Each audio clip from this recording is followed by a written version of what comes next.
It is an honor for me to be once again invited as keynote speaker in this prestigious conference, whose participants include the movers and shakers of the gaming industry, both here and abroad. This year's ASEAN Gaming Summit is a testament to the gaming industry's flexibility, adaptability, and resilience amidst the numerous challenges that the world faces today. Looking back last year's ASEAN Gaming Summit at Shangri-La Hotel, there were a number of challenges that the gaming industry was facing at the time. There was the geopolitical crisis that sparked between Russia and Ukraine.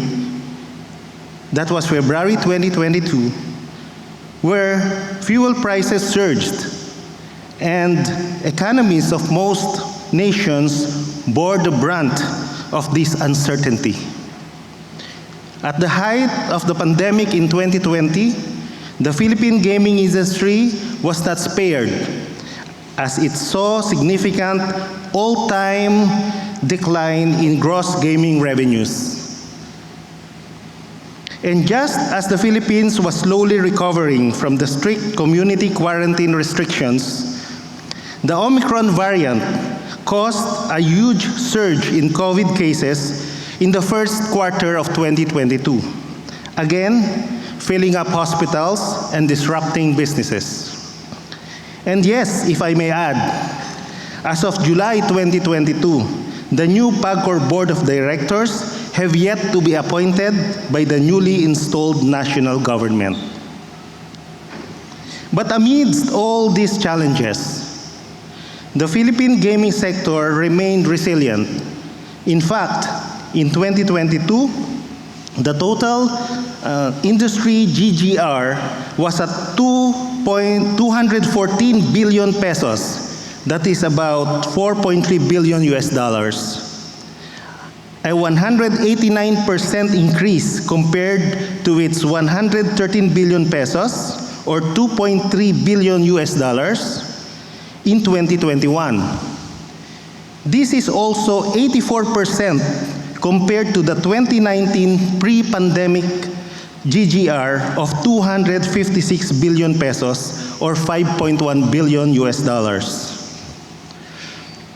As both the Philippines and the global gaming market continue to get back on their feet, we are hopeful that this year is a time for bouncing back, a time to reevaluate our strengths, areas for improvement, and our ability to continuously adapt to the changing needs of our times.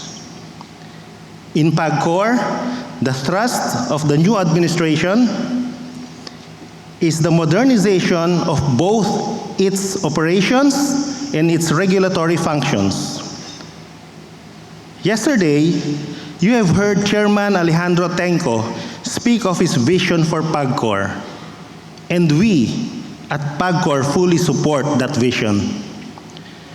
To be able to achieve that vision, PAGCOR has to modernize.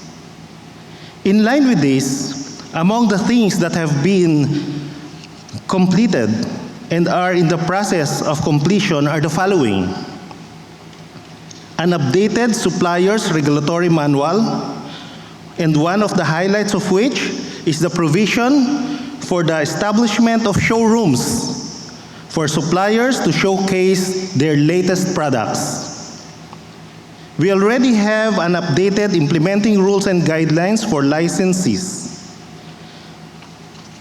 Regarding the reallocation of percentages for focus areas, there is already an updated regulatory policy on the gaming employment license, particularly on the rules on entry, stay, and play.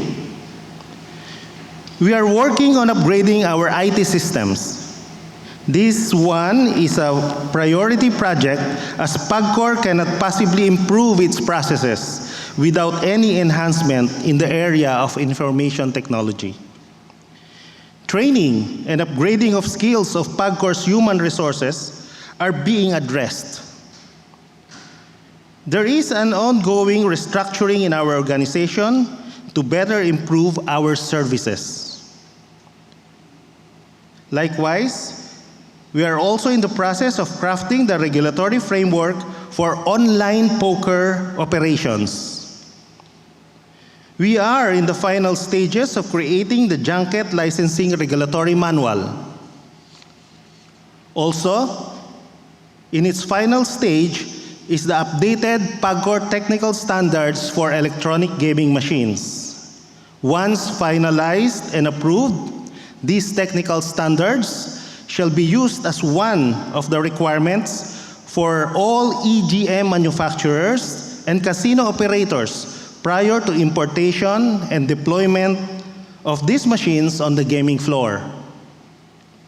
In addition, let me iterate what our chairman mentioned yesterday, that PAGCOR is seriously looking at the privatization of its own gaming operations. But let me emphasize, PAGCOR will be doing this with the intent and welfare of our employees in mind. I must mention that in all these things that we are currently doing is the assurance that we work always in collaboration with the industry's stakeholders.